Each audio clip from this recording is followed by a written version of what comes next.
Hey everyone, and welcome back to another video. In this video, I'm going to show you how to start a return on the Sam's Club app. Now, this video is going to be particularly useful for individuals. Let's say that you want to go ahead and start a return on the Sam's Club app. How do you actually go ahead about doing so? Now, this video is going to be short, sweet, and simple, guys. There's not going to be a lot of steps involved.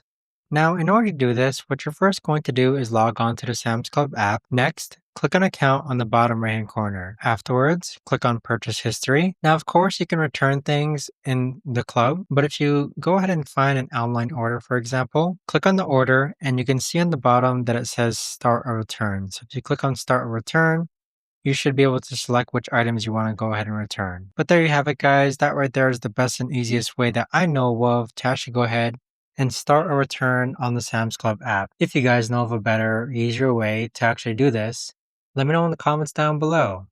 I would love to know. Thanks so much for watching, everyone, and I'll see you guys all in the next video.